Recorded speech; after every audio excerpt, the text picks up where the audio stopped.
Quand on parle de transition écologique, on entend souvent une logique de compétition entre l'énergie nucléaire et les énergies renouvelables.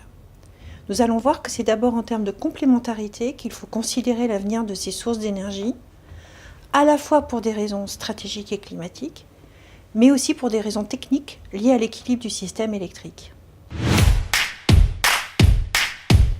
Regardons tout d'abord la question stratégique et climatique. Nous avons vu que pour lutter contre le réchauffement climatique et assurer le développement des pays émergents, le monde aura besoin de toutes les solutions bas carbone, nucléaires et renouvelables. Remplacer le nucléaire bas carbone par des énergies électriques renouvelables bas carbone n'apporte aucun bénéfice en termes de réduction des émissions de gaz à effet de serre. C'est ce qu'on a pu constater en Allemagne aujourd'hui en tirant le premier bilan de la transition énergétique allemande. Le pays s'est engagé dans un plan d'investissement massif sur le développement des énergies solaires et éoliennes, mais a décidé en même temps la fermeture prématurée de ses centrales nucléaires, qui étaient faiblement émettrices de CO2. Les deux actions se sont cannibalisées. Les émissions allemandes stagnent depuis 2009 et le pays est en passe de ne pas atteindre ses objectifs climatiques. Il en aurait été tout autrement s'il avait été décidé de développer les énergies renouvelables aux dépens des centrales à charbon. En France, 70% de la consommation énergétique est encore aujourd'hui sur la base d'énergies fossiles, pétrole, gaz, fortement émettrices de gaz à effet de serre. L'électricité, elle, est, comme on l'a vu, déjà décarbonée à 94%. L'enjeu climatique n'est donc pas de savoir comment décarboner autrement un secteur qui est déjà décarboné, mais plutôt de tirer parti à la fois du nucléaire et des renouvelables pour décarboner les secteurs où la consommation d'énergie fossile est encore très forte, comme le transport ou l'habitat. Regardons maintenant une question plus technique qui est celle de l'équilibre du système électrique.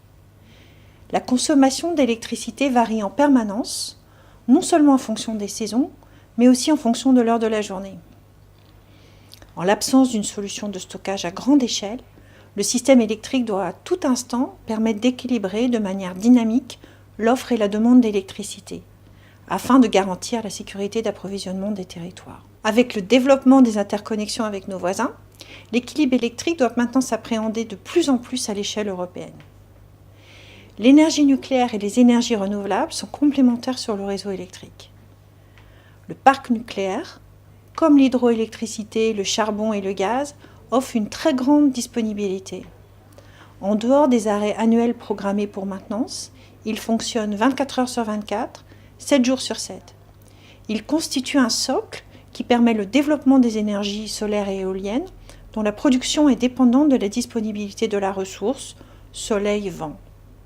Il fournit de l'énergie sans CO2 en continu et assure la sécurité d'alimentation du système à tout instant. Prenons l'exemple du pic de consommation qui se situe en France l'hiver à 19h. À ce moment-là, c'est la nuit, il n'y a pas de soleil. Et aussi, pas période de grand froid et d'anticyclone, il n'y a pas de vent. On a donc besoin de ressources dites programmables, l'hydroélectricité, le nucléaire ou les énergies fossiles, gaz, charbon. Ceci explique que dans son scénario de novembre 2017, le gestionnaire du réseau d'électricité, RTE, a ainsi indiqué que baisser la part du nucléaire à 50% en 2025 nécessiterait, pour assurer la sécurité d'approvisionnement française, de garder 4 centrales à charbon et construire 20 nouvelles centrales à gaz. C'est ce qu'on avait pu voir par exemple en Californie, où après la fermeture d'une centrale nucléaire en 2012, on avait eu une hausse de la consommation d'électricité à base de gaz de schiste. Au-delà, depuis plusieurs années déjà, la plupart des réacteurs nucléaires français en exploitation sont en mesure d'ajuster leur puissance jusqu'à 80% à la hausse ou à la baisse en 30 minutes. Cette flexibilité est aujourd'hui précieuse pour compenser les variabilités sur le réseau des énergies solaires et éoliennes et valoriser au mieux leur production.